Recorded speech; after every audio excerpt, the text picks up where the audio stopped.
Hello, Trix. My name is Alex, and this is my brother Connor, Alex said. Would you like to talk to us about what's bothering you? Connor was shocked. She was actually more interested in helping this fairy than collecting one of her tears. My trial is in a few minutes, and I'm scared, Trix said. Your trial? Connor asked. Did you kill somebody? Of course not, said Trix. I used magic on another fairy, and now the Fairy Council may ban me from the fairy kingdom. I'm so sorry to hear that, Alex said. What did you do to the other fairy? Connor asked. I turned his wings into prune leaves, the fairy said, and cried some more. It was only for a moment. I turned them back, but he was provoking me. He kept teasing me about my size. They're going to ban you from the entire kingdom just for turning someone's wings into leaves for a couple of seconds? Connor asked. They've been very strict ever since that enchantress put the curse on Sleeping Beauty, Trix said. The Fairy Council believes that every fairy is a representative of their order and should act as such. Those are high expectations, Alex said. I can't leave the fairy kingdom, Trix cried. It would be so lonely, and I hate being alone. I don't have many friends to begin with. Alex let Trix use the corner of her shirt to dry her tears. Connor turned bright red watching his sister dispose of the tears so carelessly. He had to make the fairy produce more.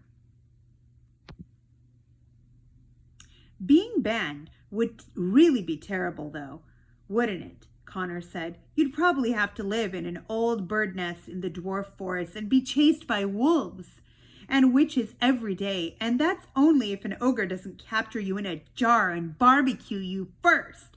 Trix started hysterically crying at this. Connor, what is wrong with you? Alex yelled. Connor snatched the vial from her hand and collected a tear from Trix's face just as it dripped off her chin. Alex gave him a dirty look. Would you like us to go with you to the trial? Asked Alex, leaning down to be eye level with Trix. For emotional support? Yes, I would like that, Trix said. That's so kind of you. Well, I know what it feels like to think the whole world is against you, Alex said.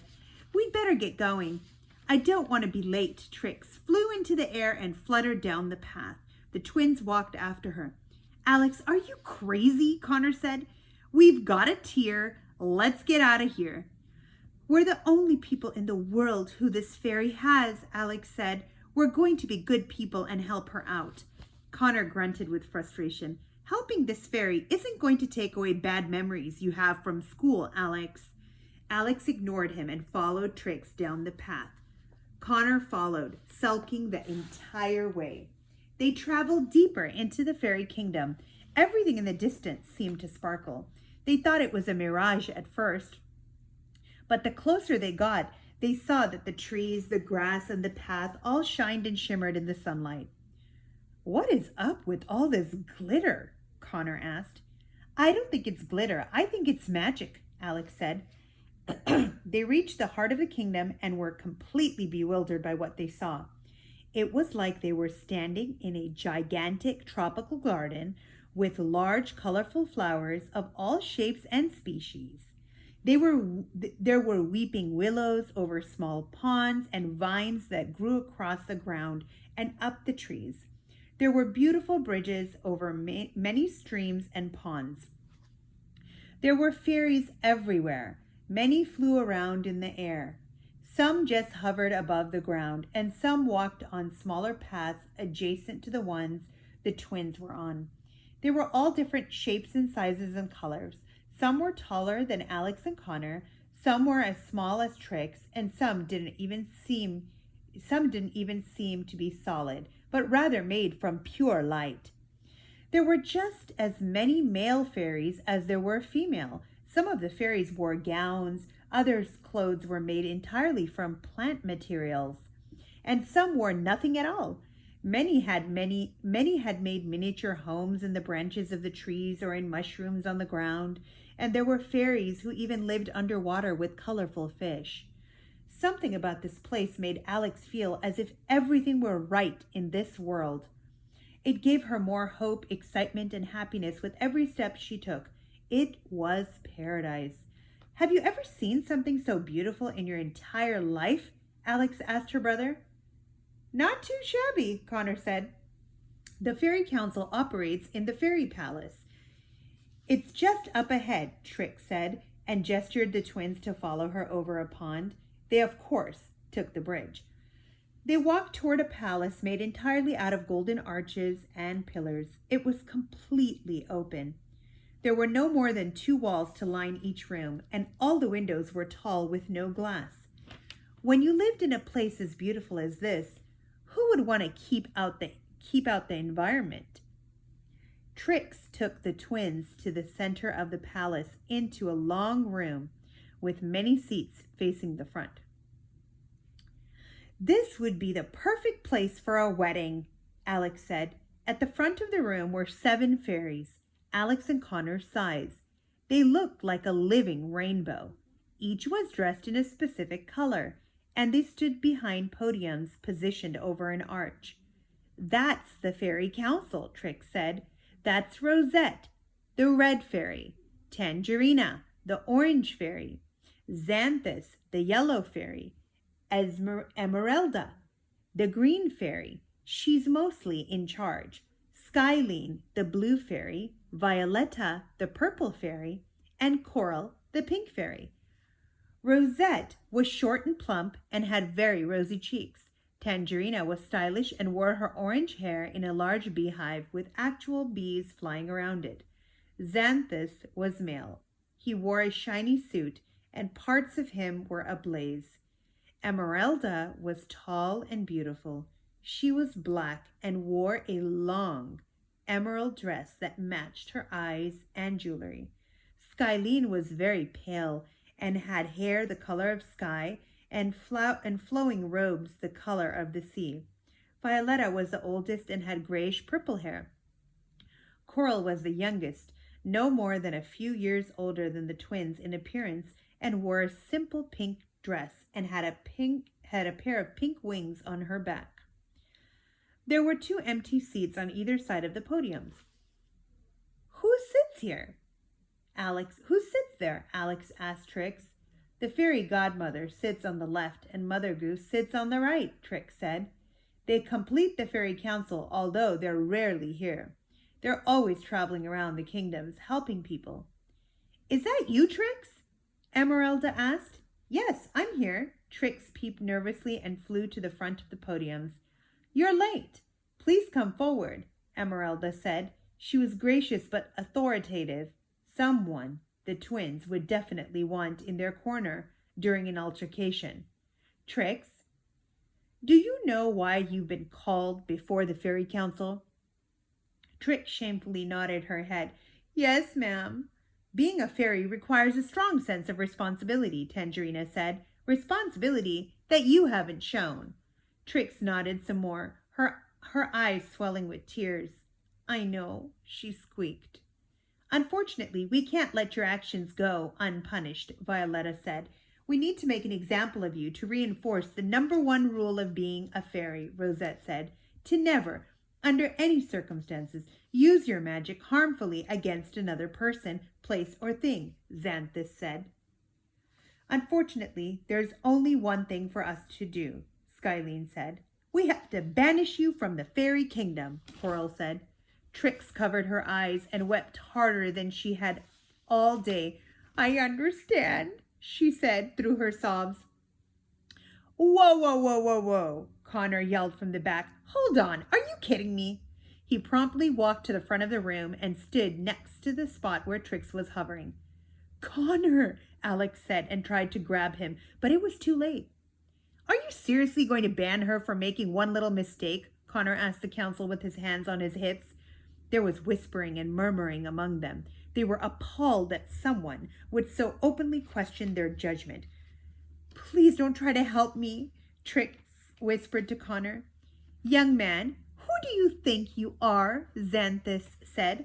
Well, I'm just a kid, but even I can tell you that your ruling is ridiculous, Connor said. They all gasped, except for Emeralda, who kept her calm and imposing demeanor. Alex slapped an open palm against her forehead.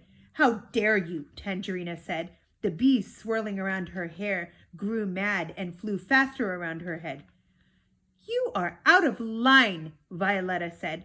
"How disrespectful," Coral said. "How rude," Skylene said. Emeralda was the only member of the assembly to remain silent. She studied Connor with her emerald eyes. "Silence," Emeralda ordered. She raised a hand, and all her fellow assembly fairies went quiet. "Let the boy speak. I want to hear what he has to say. Go ahead, young man." Connor wasn't sure if this was a trick or not, but he didn't hold back. "Listen, I'm not a fairy, thank God, and I'm not perfect either. I try to be the best person or the best student possible, but every once in a while I slip up. I forget a homework assignment or I fall asleep in class. My best effort isn't as good as someone else's might be, and no one should have the right to scold or punish me or publicly humiliate me for it," Connor said. Trix knew what the rules were, and she still committed an offense against one of her peers, Rosette said. "No one can be perfect," Connor said, "and from what I hear, the guy had it coming. Where's his trial? Why isn't he here? Why do I always get detention for sleeping when it's ancient Mesopotamia that should be punished for being so boring?" The council continued to be outraged by this outburst. Many members didn't want to tolerate it and tried to leave. "I hear what the child is saying," Emeralda said, "but we can't just pardon Trix. We're the Fairy Council. It wouldn't send a good message to the rest of the kingdoms," Tangerina said. "Look, Orange Lady," Connor said, "in the last week, my sister and I have almost been eaten by a witch, narrowly missed being attacked by a pack of wolves, were almost killed by a possessive bridge troll, survived a burning castle, and barely escaped a life of enslavement in the troll and goblin territory. If you ask me, you've got bigger problems than a fairy turning a jerk's wings into leaves. Looks to me like you busy yourselves with stupid little things so you feel like you're doing something, when in reality, you can't handle what's really going on out there." The council went silent, and all the members appeared to become very concerned. "Enslavement?" Skylene asked. "You mean the trolls and goblins are still kidnapping and enslaving people?" "Yes," Connor said. "There were dozens of us down there. We really could have used your help, but I guess you were too busy slapping fairies' wrists for playing pranks on one another." Although they held their stoic expressions, the council was secretly ashamed of themselves. Connor was right.